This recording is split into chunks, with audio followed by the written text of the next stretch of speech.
大家晚安，欢迎来到咸鱼读书。这个频道会出现各式各样的书，我们的选书标准就是我有兴趣就可以， YouTube 可以放就可以。萨德的名字也许没有多少人听过，搜寻这个名字排名前面的都是韩国那套飞弹系统，但是他在某小众文化里面其实很知名。SADE 的开头字母 S 就是 SM 中代表施虐方的 S 的由来。这样一个写色情小说的作者，会有人特别帮他立传，是因为他们认为他的作品有文学价值跟某种法国精神，所以在法国不但有人帮他立传，甚至还有学者是专门研究他的思想跟文学技巧。这本书就是这样的一位学者写给大众的萨德入门。至于尺度的部分，因为萨德的作品就是在描写 SM， 所以如果你没有办法接受这个主题的话，那就没有办法阅读。这本书里面也确实有很多成人的部分，但是不是这个作者要谈的核心，所以影片里面我不会很具体的描述这块，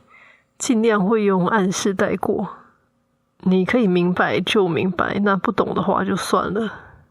我自认为尺度应该是可以在 YouTube 播放啦。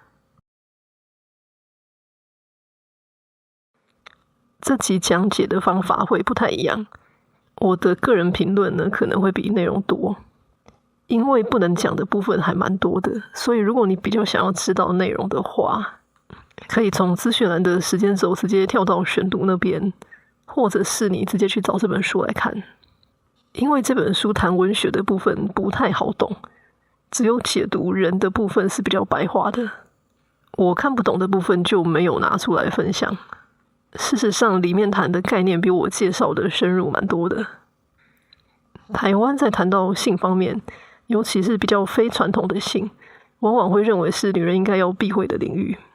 但这本书很特别的是，它的作者跟翻译者都是女的，但是也都不是台湾人就是了。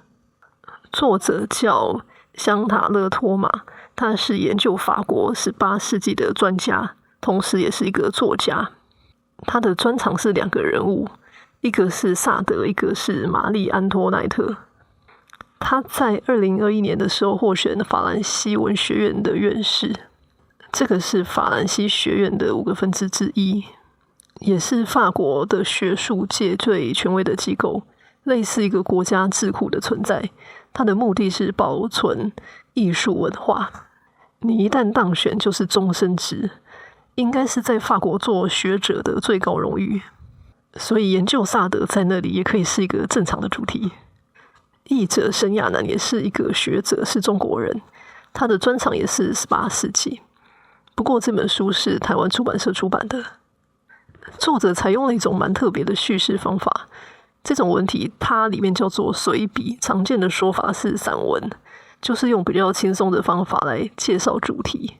而不是像教科书那样照本宣科的教。所以他的文章会出现各种元素，会有抒情、哲理、科学论证或是故事，适合知识量比较大的人使用。但是身为一个读者，我觉得这本书并没有因为作者不严肃而比较容易懂。它里面有很大量在谈论萨德使用的文学技巧，我觉得不是很好理解，但是可能是因为我背景知识量不太够。它有一些描述萨德作品原文文学的部分，如果我没有读过原文的话，这个部分就只能用想象的，因为它也只会引用部分的段落。这本书的章节也不太像一般的人物传记，是从出生讲到死亡那种类似流水账的讲法。它有11个章节，是挑出萨德生命当中不同的面向来介绍，可能是根据有留下的资料选的，分别是他跟他父亲的关系，他旅行的见闻，他留下来的书信内容，还有官方文件记载的他跟贵族还有革命派的关系，还有他的文学作品们，这个也可能是大家比较有兴趣的部分，还有他的戏剧天分。虽然乍看之下觉得没有什么连续性，但是我读完之后觉得其实作者抓出了他人格组成比较重要的部分来探讨，了解之后会觉得这个人物比较立体，但是他也因为并没有巨细靡遗的介绍萨德的生平，所以有的时候他提到一些当时的事件，完全不知道的人可能就看不懂，除非你对那个年代也很熟悉。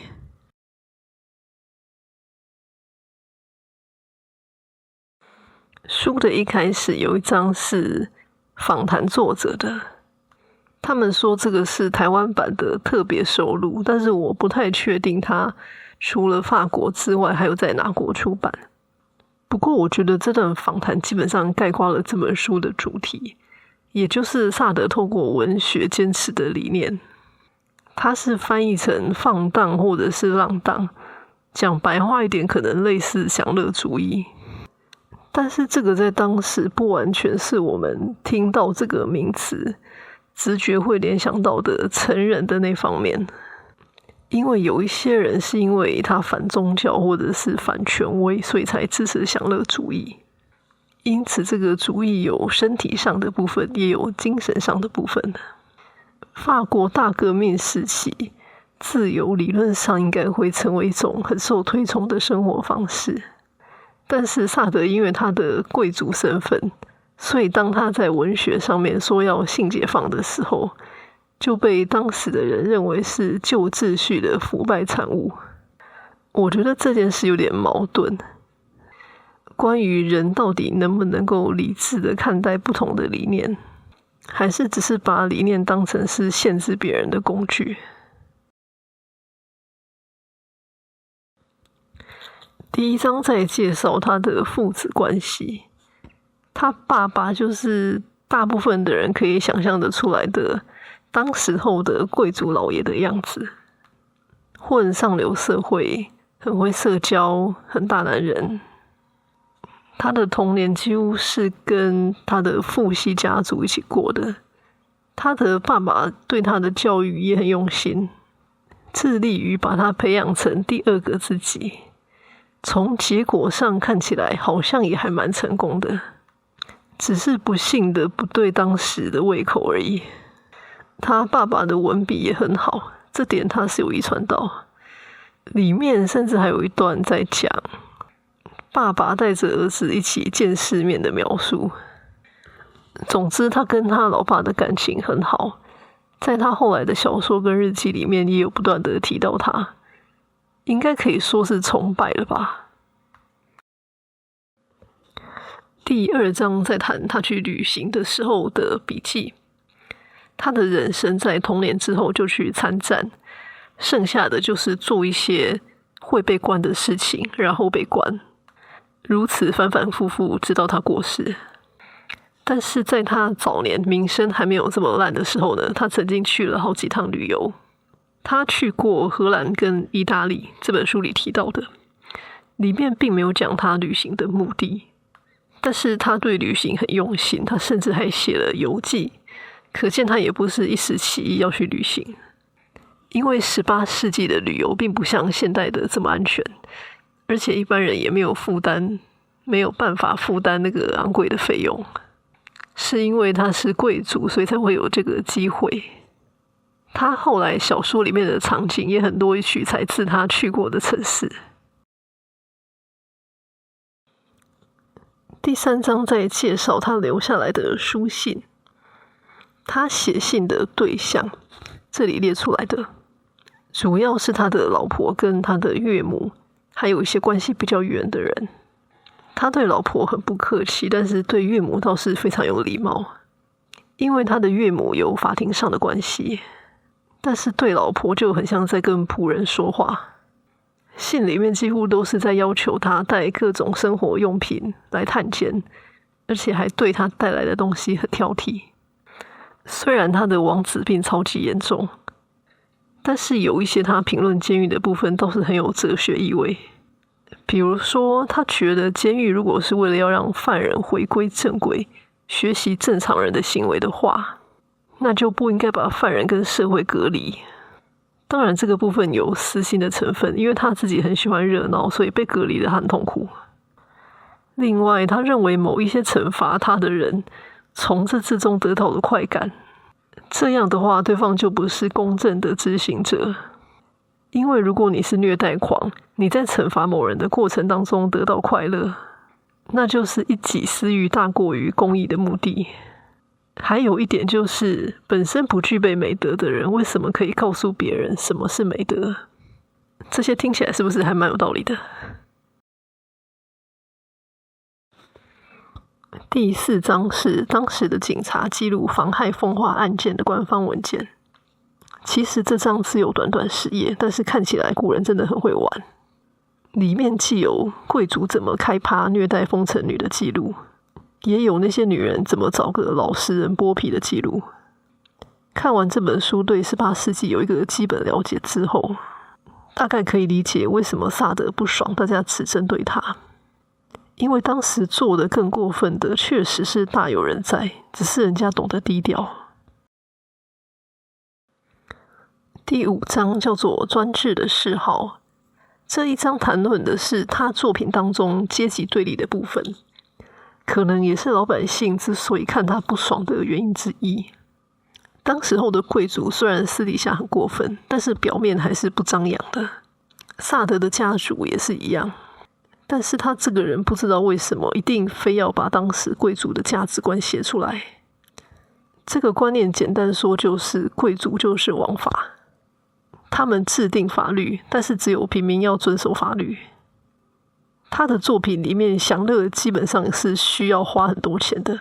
所以这个跟平民的生活基本上也是对立的。再加上那个时候是普遍是基督教还是天主教，所以性解放也是不道德的。第6章开始导读他的作品《索托玛120天》，这本应该是他最出名的作品。书里面并没有很详细的介绍他的剧情，我看的感觉就是几个浪荡子找一堆人开趴，里面的花样跟配对则是包罗万象，不完全是大家对 SM 常见的想象，也就是异性恋，然后是男对女施暴。这个里面有男性是 M 房，有同志，有神职人员，有人比较喜欢小孩，有人比较喜欢动物，有人被变成没有手脚的人，还有一些人跟粪金龟有一样的兴趣，等等，总是可以任意组合。所以他被禁好像完全不意外，因为即使是今天我都觉得这本书可能要印21岁以上那个级别才会过审。第7章跟第8章也分别导读了2本小说，我把这2章一起介绍，因为这2个故事有对称效果。这是作者说的。这2本是关于2个年轻女孩啪啪啪的故事，他的小说几乎都是这个情节。他们分别叫做朱斯蒂娜跟朱丽叶特，他们2个的背景跟遭遇都很相似，唯一不同的是这2位分别选择了抵抗跟享受。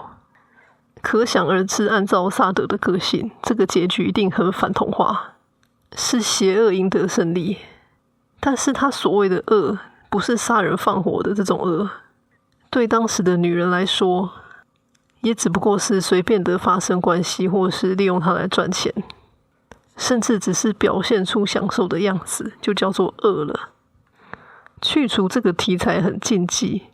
它的情节其实写实的还蛮残酷的。这2个女孩的遭遇都差不多，那个年代的女人不是依靠家庭就是依靠丈夫。这2位都是在很年轻的时候家破人亡，然后被社会各种欺负。一位试图对坏人道德劝说，但是总是没用；一位则积极的配合贵族，利用贵族往上爬。以当时的情境来说，好像确实积极配合才是对的。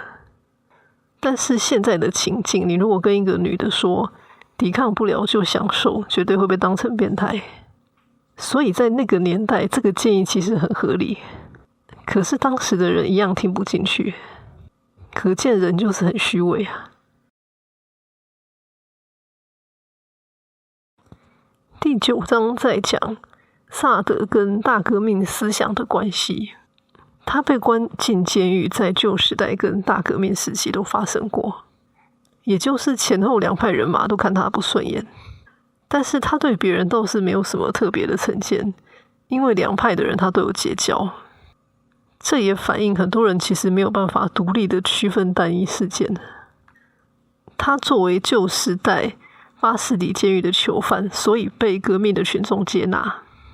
但是他被关的理由，群众又无法接纳，所以他后来又被关了。他反对死刑，跟他支持无神论，